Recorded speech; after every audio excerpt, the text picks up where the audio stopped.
అందరికీ నమస్కారం. ఈరోజు ముఖ్యంగా ఈ కూటమి ప్రభుత్వం వచ్చి 2 సంవత్సరాలు అయింది.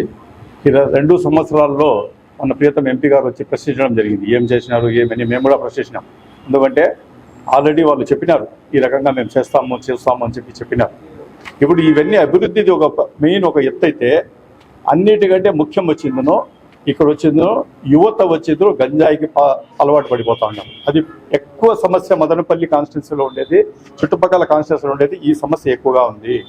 ఈ గంజాయి సమస్య దీనికి మూల కారణం ఏమంటే, ఆల్రెడీ చిత్తూరు ఎస్పీ గారు కానీ అన్నమయ్య జిల్లా ఎస్పీ గారు కానీ క్లియర్ కట్గా చెప్పడం జరిగింది. ఇక్కడ వచ్చిందను ఒక కూటమి నేత, ఆయన ముఖ్య అనుచరు కూటమి నేత హస్తం దీంట్లో ఉంది అని చెప్పి క్లియర్ కట్గా ఆయన చెప్పడం జరిగింది. ఎవరు ఆ కూటమి నేత, ఎవరు దీంట్లో పాల్పడినారు?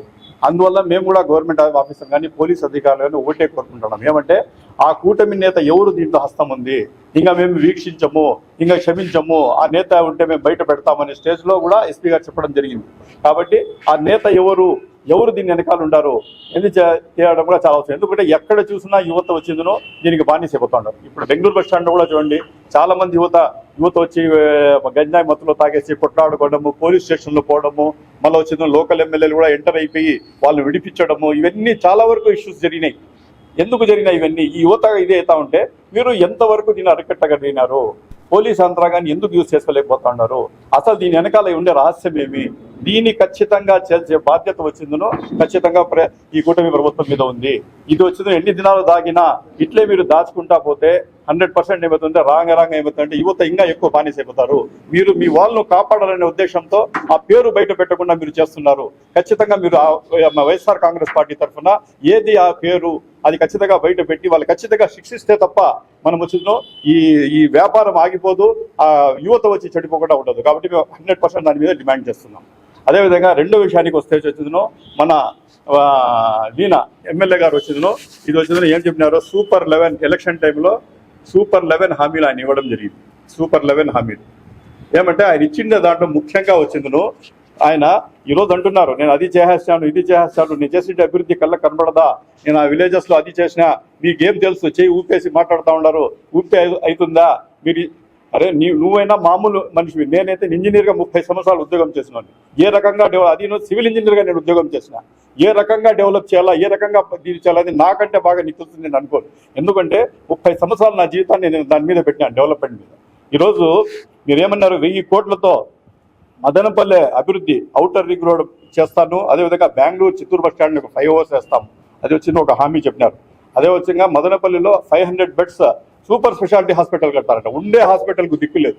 ఉండే హాస్పిటల్ జగన్మోహన్ రెడ్డి గారు మిథున్ రెడ్డి గారు తీసుకుని వచ్చేసి దానికి డెవలప్ చేసేసి సూపర్ స్పెషాలిటీ రేంజ్లో తీసుకుని వచ్చి డెవలప్ చేసింటే దాన్ని కూడా ఒక మెడికల్ హబ్గా చేయాలనే ఒక ఉద్దేశంతో వాళ్ళు చేసింటే కూడా దాన్ని కూడా పోగొట్టిండే ఘనత మీ దగ్గర ఉంది.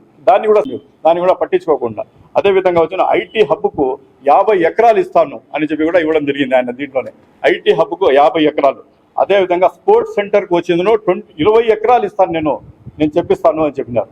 అదేవిధంగా వచ్చిన ట్రాఫిక్ సమస్య పర్మనెంట్గా పరిష్కారం చేస్తాను, ఎక్కడ కూడా ట్రాఫిక్ సమస్య లేకుండా చేస్తామన్నా. 2 సంవత్సరాల కాలంలో దీని మీద ఏమైనా మీ ఇనిషియేటివ్ ఉందా? ఏమీ లేదు. ఏమంటే ఆడ ఒక పల్లిలో ఒక కాలువ కొట్టేసేది, 50 మీటర్లు కాలువ కొడితే 50 టెంకాయలు కొట్టేది, ఆడ ఒక 100 మీటర్లు సిమెంట్ రోడ్ వేస్తే 100 టెంకాయలు కొట్టేది. ఈ రకంగా చేసుకుంటా ప్రజలకు మభ్యపరిచి జాదూ చేసి మీరు చేస్తున్నారే తప్ప డెవలప్మెంట్ అనేది ఎక్కడ ఏది కనిపించడం లేదు. ఈ రోజు వరకు ఒక పెన్షన్ శాంక్షన్ అయిందా మీ హయాంలో? ఈ రోజు వరకు ఒక ఇల్లు శాంక్షన్ అయిందా మీ హయాంలో? నాడు నేడు స్కిల్స్ కింద ఒక్క స్కూల్నైనా మీరు డెవలప్ చేశారా? ఎక్కడ ఏమీ లేదు. అంతా అది రామసముద్రం రోడ్ను నిమ్మన్పల్లి రోడ్ను ఒక రెన్యువల్స్గా ఒక లేయర్ వేసి ఏదో నేను చేసేసినాను అది చేసేసాను అని చెప్పి గొప్పలు చెప్పుకుంటాం. అంటే ప్రజలు ఇక్కడే మూర్ఖులు కాదు, జాదూ చేసుకుంటే ఎక్కువ దినాలు మీరు బతకలేరు. ఖచ్చితంగా చేసి చూపించే బాధ్యత ఉంది. ఇప్పటికీ 5 సంవత్సరాల కౌంటౌన్లో 2 years మీది కంప్లీట్ అయిపోయింది. మేము కూడా 2 years ఎప్పుడు కంప్లీట్ అవుతుందా మీకు ప్రశ్నించాలని కాసుకొని ఉంటే ఇప్పుడు ఆ సమయం వచ్చింది. ఇంకా మేము తీవ్రతరం చేస్తాం. మీరు చేసే హామీలను కూడా ఖచ్చితంగా మీరు మెడ వంచి కూడా మీ చేత చేపించే వరకు మేము నిద్రపోం. అదేవిధంగా బీటీ కాలేజ్ను యూనివర్సిటీగా నేను టాప్ లెవెల్లో డెవలప్ చేస్తామంటారు. ఈరోజు ఏమంటారు, మిథున్ రెడ్డి గారు ఎడం చేత పేపర్ పారేస్తే మేము డెవలప్ చేయాలా అంటారు. బీటీ కాలేజ్ డెవలప్ చేసేది కాదు, బీటీ కాలేజ్ మొత్తం ప్రాపర్టీస్ని వచ్చి హరిచేస్తూ ఉంది గవర్నమెంట్. మొత్తం వచ్చింది, ఎక్కడ చూసినా వచ్చింది. జిల్లా కేంద్రం ఉంది కాబట్టి ఆ బిల్డింగ్స్ అన్నింటినీ ఆక్యుపై చేసేసి మొత్తం చేస్తా ఉంది. ఇంకా అసలు బీటీ కాలేజ్ యూనివర్సిటీ దర్జా వస్తుందని కానీ దానికి ఏదైనా మంచి ఇది వస్తుందని కూడా కళలు కూడా ఊహించే స్టేజ్లో కూడా మనం ఏమీ లేదు. అదేవిధంగా చేనేత కార్మికులకు ఏం చెప్తున్నారు, కమర్షియల్ పన్నులను తీసేసి అన్నిటినీ రెసిడెన్షియల్ పన్నులుగా మారుస్తాను అన్నారు. దాని మీద ఏదన్నా ఒక్క అడుగు వేసినారా మీరు? దాని గురించి ఎక్కడ కూడా ఏమీ లేదు. చేనేత కార్మికులకు వాళ్ళకు కడకు నేతన నేస్తం వచ్చేది కూడా కడుపు కొట్టేసి ఒక రూపాయి కూడా రాకుండా చంద్రబాబు నాయుడు గారు చేసింటే, మీరు చేసిండే హామీ ఏమి రెసిడెన్షియల్ కమర్షియల్ పన్నులు తీసేసి రెసిడెన్షియల్ పన్నులుగా చేస్తానని చెప్పినారు. అది కూడా ఇంతవరకు దాని గురించి ఏమీ లేదు. అది కొత్త రేషన్ కార్డు అడిగిన వాళ్ళకందరికీ కొత్త రేషన్ కార్డు ఇస్తామన్నారు. ఒక్క రేషన్ కార్డు 2 సంవత్సరాల మీద సాధించగలిగినారా? ఏమీ లేదు. అదేవిధంగా సిటిఎం చెరువును, అదేవిధంగా కోమిటివాన్ చెరువును చెందును బోటింగ్ లేక్ వ్యూ దీనిగా డెవలప్ చేస్తాను అని చెప్పినారు. ఎన్ని కలలు అన్ని జాదువుగా, అది ఏదో సర్కారు ఆ కాలంలో చేస్తా ఉన్నారు. జాతులు అవి ఎంత ప్రపంచాన్ని చూపించేసి అది చేస్తాం ఇది చేస్తామని చెప్పి ఈరోజు ప్రజలను మభ్యపరిచి వాళ్ళ దగ్గర ఓట్లు తీసుకొని మీ దందాల కోసం మీ దీనికోసం మీరు తిరుక్కుంటా ఉన్నారు తప్ప ఈరోజు పార్టీ డెవలప్ అయింది. మీ మాట మీద కట్టుబడి ప్రజలు నాకు ఓటేసినారే, వాళ్ళకి ఏదైనా మనం న్యాయం చేస్తాము, వాళ్ళకి ఏదైనా మంచి చేస్తామని ఇంత ఇది కూడా మీకు లేకుండా మీరు చేస్తా ఉన్నారు. అది కాక మన మిథున్ రెడ్డి గారు అహర్నిశలు పార్టీ కోసం దీనికోసం ప్రజల కోసం కష్టపడతా ఉంటే ఆయనకు పేరు పెట్టే స్టేజ్కి మీరు వచ్చినారంటే నిజంగానే ఆశ్చర్యం వేస్తూ ఉంది. దయచేసి వేరే వాళ్ళ మీద ఆ మాటలు ఈ మాటలు చెప్పి కాలం పాపం గడిపే బదులు మీరు ఇచ్చిండే హామీల మీద కాన్సన్ట్రేట్ చేయండి. ఒక సంవత్సరానికి 2-3 హామీలైనా పూర్తి చేయగలిగినారంటే ఖచ్చితంగా ప్రజలు కూడా మీకు ఓటేసినందుకు ఏదో మేము వేసినందుకు ఏదో కొత్త గొప్ప మాకు చేసినాడు అనే ఒక ఫీలింగ్ అయినా వస్తుంది. కాబట్టి ఖచ్చితంగా మీరు ఇచ్చిన హామీలు అమలు చేయాలని చెప్పి కూడా, అదేవిధంగాను ఇది డ్రగ్స్ కేసులో ఎవరు ఉన్నారు కూడా అది కూడా ఖచ్చితంగా వాళ్ళ పేరు ఏదో నాయకుడు ఉన్నాడు దీంట్లో అని చెప్పి పోలీస్ డిపార్ట్మెంట్లో చెప్పడం జరిగింది. కాబట్టి ఆ పేరు కూడా చేయాలని కూడా మేము వైఎస్ఆర్ కాంగ్రెస్ పార్టీ తరఫున డిమాండ్ చేస్తాం.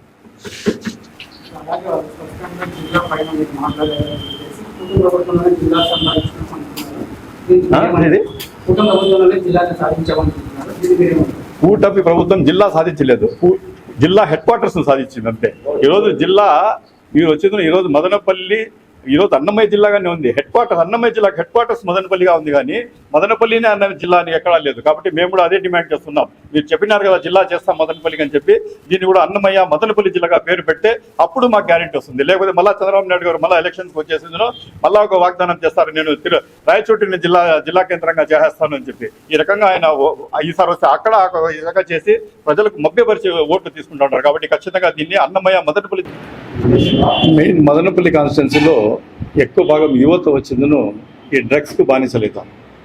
దీన్ని ఒక ముఖ్య ఏమని చెప్పి పోలీస్ డిపార్ట్మెంట్ కూడా ఆరా తీసింటే అన్నమయ్య జిల్లా ఎస్పీ గారు కూడా ఒక మాట చెప్పడం జరిగింది. ఏమంటే మదనపల్లి కాన్స్టిట్యున్సీలో ఒక ముఖ్య నాయకుడు ఆయన వచ్చిందో దీనిలో ఇన్వాల్వ్ అయిన డ్రగ్స్ కేసులో ఇంతటితో కానీ ఆయన ఆపకపోతే ఖచ్చితంగా ఆయన పేరు పెట్టే పరిస్థితి వస్తుంది, జాగ్రత్తగా ఉండాలనే టైప్లో కూడా ఆయన హెచ్చరించడం జరిగింది. ఆ రకంగా చూసుకుంటా ఉంటే మన బెంగళూరు బస్ స్టాండ్లో కూడా చాలా వరకు డ్రగ్స్ కేసులు ఎదుర్కొని చాలామంది తగులుకొని పోలీస్ స్టేషన్లో పోతా ఉంటే కూడా ఎమ్మెల్యే గారు కానీ వాళ్ళ కొడుకు కానీ ఇద్దరు పోయేసును వాళ్ళు చాలా వరకు విడిపించడం, వాళ్ళు తప్పించడం జరుగుతూ ఉంది. కాబట్టి ప్రతి ఒక్కరికి అదే అనుమానం వస్తుంది, ఎందుకు ఆయన అంత ఇంట్రెస్టెడ్గా ఉన్నాడు దీని మీద ఏమని కూడా అనుమానాలు ఉన్నాయి. కాబట్టి ఖచ్చితంగా పోలీస్ డిపార్ట్మెంట్ వాళ్ళు కూడా వాళ్ళు ఈ పేరు రివీల్ చేస్తామని చెప్పినారు. ఖచ్చితంగా ఎవరు ఉన్నారు, దాని వెనకాల ఎవరి హస్తం ఉంది, ఎవరి కొడుకు దీని వెనకాల ఉన్నాడు ఏమనేది కూడా ఖచ్చితంగా క్లియర్ కట్గా చెప్పే అవసరం ఉంది. కాబట్టి మేము వైఎస్ఆర్ కాంగ్రెస్ పార్టీ తరఫున కూడా 100% ఆ పేరును ఖచ్చితంగా డిస్క్లోజ్ చేయాలని చెప్పి కూడా కోరుకుంటాం.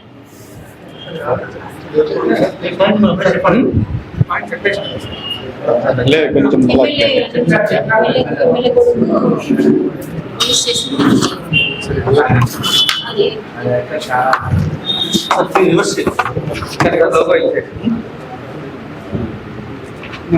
సార్ ఎప్పుడు చెప్పినా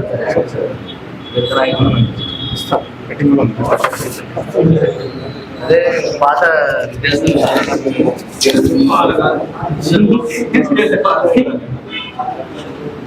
నమస్కారం.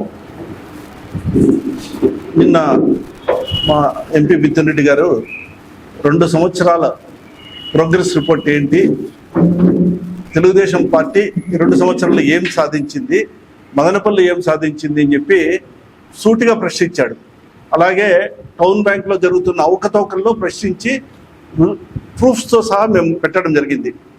గుమ్మడికాయల దొంగ అంటే భుజాలు దండుకున్నట్లు అర్థం పర్థం లేకుండా అదికి తలకు మోకాలకు లింకు పెడుతూ అది ఏం మాట్లాడుతున్నాడో ఆయనకనే తెలియదు. ఎమ్మెల్యే గారు ఏం మాట్లాడుతున్నాడో అతనన్నా ఒకసారి అతను ఇచ్చినటువంటి ప్రెస్ మీట్ని ఒకసారి మళ్ళీ స్టడీ చేయమనండి. దేనికైనా లింక్ ఉందా, మాట్లాడే దాంట్లో ఉందా అని.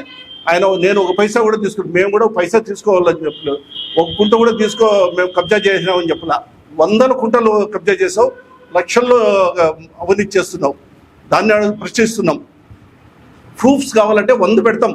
100 మంది మీ యొక్క నాయకులే మా దగ్గరకు వచ్చి సార్ ఏదైనా కూడా క్యాష్ అండ్ క్యారీ మా దగ్గర, ఇక్కడ ఏం పార్టీలకు అతీతంగా మా ఎమ్మెల్యే గారు పనిచేస్తున్నారు, క్యాష్ అండ్ క్యారీ సార్, దేనికైనా కూడా ప్రతి దానికి ఒక రేట్ ఉంది అని చెప్పి వాళ్ళే చెప్తున్నారు. కావాలంటే దాన్ని వాళ్ళు చెప్పిన మాటలు రికార్డ్ చేసి మా చేత కాదు, ఇప్పుడు నుంచి చేయబట్టి చేసి చెప్తాం.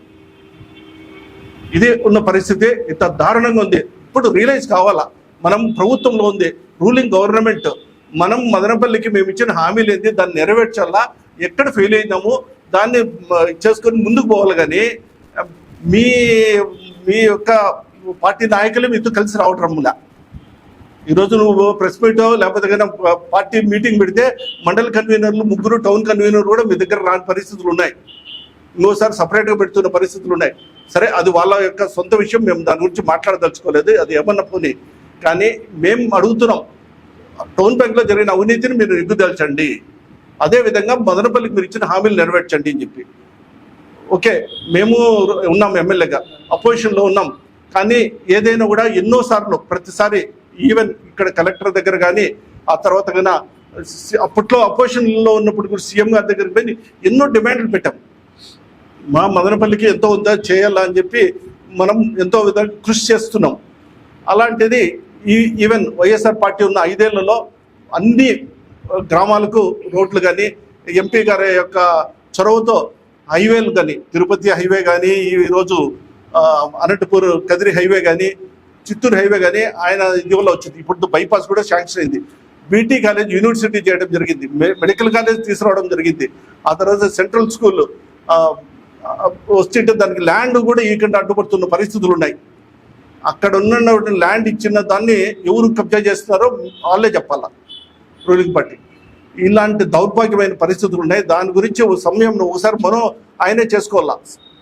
ఒకసారి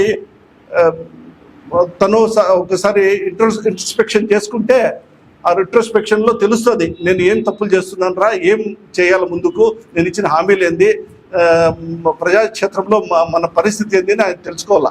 అంతేగాని ఊరికి ఏదో ఇచ్చాము, పైన హైకమాండ్ వాళ్ళు ఏదో ఇమ్మనిటారని చెప్పి ఇష్టానుసారం మాట్లాడడం చాలా తప్పు. ఎంపీ గారిని మీరు దూషించడము, ఆయన వాళ్ళు కబ్జాలు చేశారని అంటున్నారు. ఎవరినో మంత్రిన, ఎవరినో ఎంపీ గారు, ఎవరినైనా కానీ మీరు మాట్లాడుతున్న మా నాయకులు ఎవరైనా, మీకు ఉంది కదా ప్రభుత్వం 2 ఏళ్ళు ఉంది, మీకు చేత అయితే వేయండి, కమిషన్ వేసుకోండి. ఏం నిగ్గు తేల్చారు? మదనపల్లి ఫైల్ సెంటర్ అది కూడా అట్లే గాల్లో కలిసిపోయింది. ఇప్పుడు కూడా ఏం చేత అయితే చేయండి. ఈడ ఊరికే గాలివాటంగా నేను ఇన్ని 100 ఎకరాలు ఈడ కబ్జా చేశారు మాట్లాడడానికి ఊరికే నోరు ఉందని ఎవరైనా మాట్లాడతారు. అది కాదు, తప్పది. ఉంటే ఆధారాలతో ప్రూఫ్, మీ పార్టీ ఉంది, రూలింగ్ ఉంది, మీరు కావాలంటే చెప్పండి. చేసి ఇది చేశారు, తప్పు చేశారు, ఈడ మీరు అన్యాయం చేశారంటే దానికి అప్పుడు మేము కూడా బాధ్యత వహిస్తాం. అరే మా వాళ్ళు తప్పు చేశారో, లేకపోతే మేము తప్పు చేసాము, ఇంకోరెవరో తప్పు చేశారు, ఇవన్నీ ఆధారం లేని ఆరోపణలు చేయడం తప్పు. ఇప్పటికైనా మీరు గుర్తిరిగి ప్రజలకు ఇచ్చిన హామీలు నెరవేర్చేదానికి పనిచేయాలని టౌన్ బ్యాంకు మేము మళ్ళీ చెప్తున్నాం. టౌన్ బ్యాంకులో జరిగినట్టు అవకతవకల మీద ఎంక్వైరీ చేయాలని కూడా మళ్ళీ ఒకసారి డిమాండ్ చేస్తాం.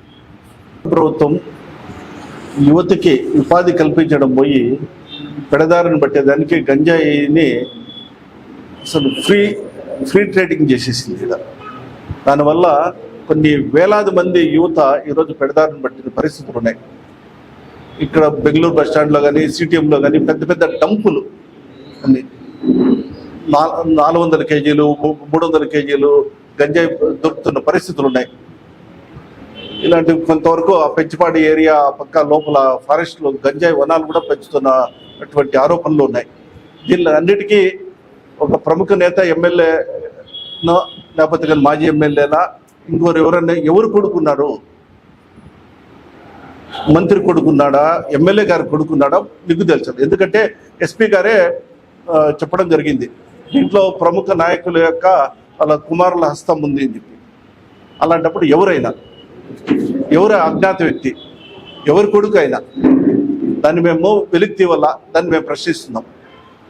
దాన్ని చేస్తే తప్ప యువతకు ఆదర్శంగా ఉండాల్సినటువంటి ప్రజాప్రతినిధులు వాళ్ళ బిడ్డలే లాభార్జన కోసం, డబ్బు కోసం యువత యొక్క జీవితాలు నాశనం చేసేటువంటి గంజాయి వ్యాపారంలో భాగస్వాములు అవడం దారుణం.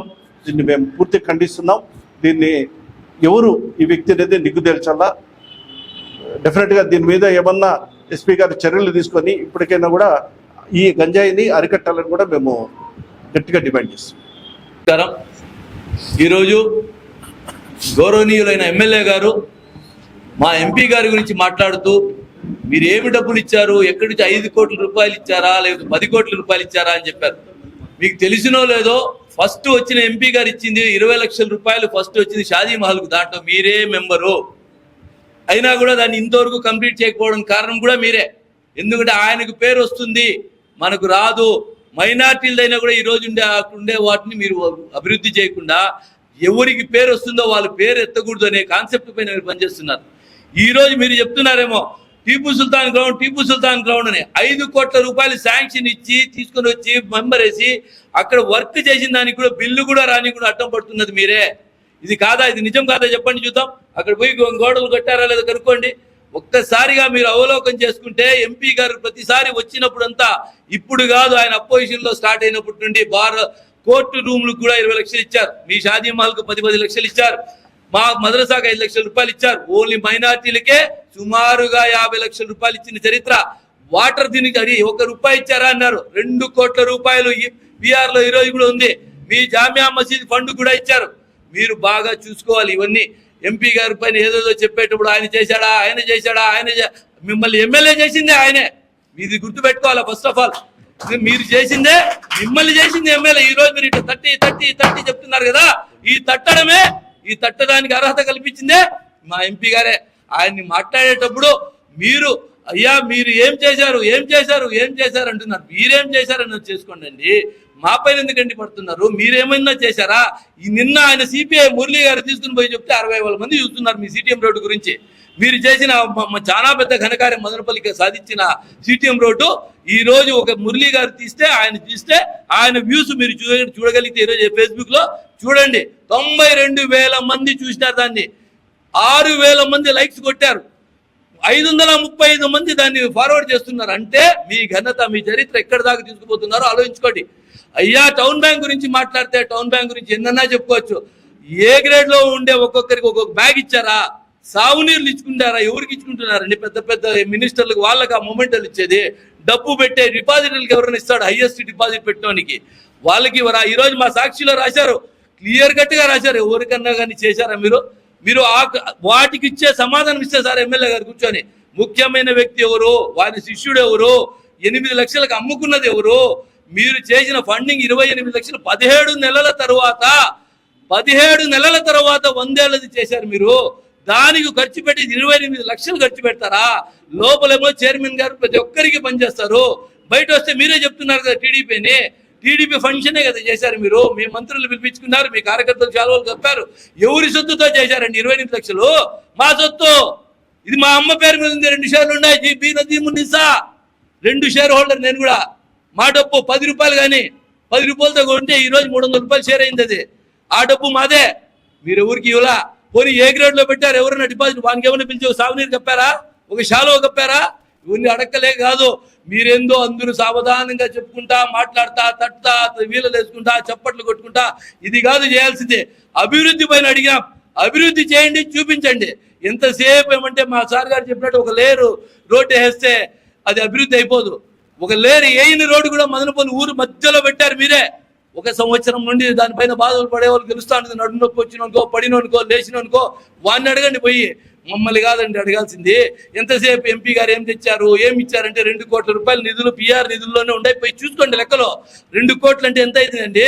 7 కాన్స్టిట్యున్సీలకు ఒక సంవత్సరానికి ఎంత పంచుతారు తెలిసిన? 5 కోట్లు అంటే 35 లక్షలు వస్తాయి. లేకపోతే నీటికి అర్థం పంచాలా, అర్థం వచ్చి దీనికి పంచాలా? మీరు కూడా ఉన్నారు ఎమ్మెల్యేగా.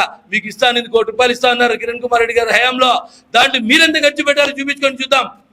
ఇవన్నీ లెక్కలు అడక్క కాదు. ఎవరు లెక్కలు చెప్పర్లేమో, మళ్ళీ ఎవరు అడగర్లే, ఎవరికి ఏం తెలియదులే, అందరూ అమాయకులేమో అనుకున్నారేమో. ఇక్కడ ఎవరేం లేదు, అందరి దగ్గర లెక్కలు ఉన్నాయి. మీరు ఏ ప్లాట్ఫామ్ పైన పిలిచినా కూడా మీకంటే ముందు మేము కాసుకొని ఉన్నామండి. మీరు ఏ ప్లాట్ఫామ్ పైన పిలుస్తారండి? మేము రోడ్డు పైన నిలబడదామా? బెంగళూరు బస్ స్టాండ్ లో నిలబడదామా? మీరు చెప్పిన అందమైన చిత్తూరు బస్ స్టాండ్ లో నిలబడదామా? లేకపోతే మీరు చెప్పిన లేక్ వ్యూలో నిలబడదామా, ఎక్కడ మీరు చెప్తే లేదా ఫ్లైఓవర్ల పైన ఎవడన్నా నిలబడదామా, మీరు ఏపించే చోట అవన్నీ వస్తాం. మీరు పిలవండి, మేము కాసుకొని ఉన్నాం. మేము లేకపోతే మా నాయకులు వస్తారు. చిన్న స్థాయి అనుకుంటే చిన్న స్థాయి, పెద్ద స్థాయి అంటే పెద్ద స్థాయి. మీ స్థాయి ఏదో కనుక్కొని మా ఆ స్థాయి వాళ్ళని పిలిచినా కూడా మేము మీ పైన మాట్లాడేదానికి రెడీగా. దయచేసి మీరు మాట్లాడేటప్పుడు మేము అడిగింది ఒకటే, అభివృద్ధి అడిగాం, అవినీతి అడిగాం. అవినీతి జరిగింది అడిగాం, అభివృద్ధి అడిగాం. రెండూ చెప్పకుండా మీ గొప్పలేదో చెప్పుకుంటా మీరు చేశాం, మేము చేశాం, ఏం చేశారో మీకు తప్ప ఎవరికి తెలియదు. మీరే చెప్పుకుంటున్నారు మంచి చేశామని. జనాలు కూడా చెప్పుకోవాలండి మీ గురించి మంచి చేశారని. కాబట్టి దయచేసి మా ఎంపీ గారి పైన మాట్లాడేటప్పుడు మాత్రం మీరు సొంతంగా తీసుకొని ఏదంటే చెప్పకుండా మీ పనులు మేము చేసే బాగుంటుందని మరొకసారి మీకు వినవించుకుంటూ చెప్పుకుంటున్నాం. నమస్తే.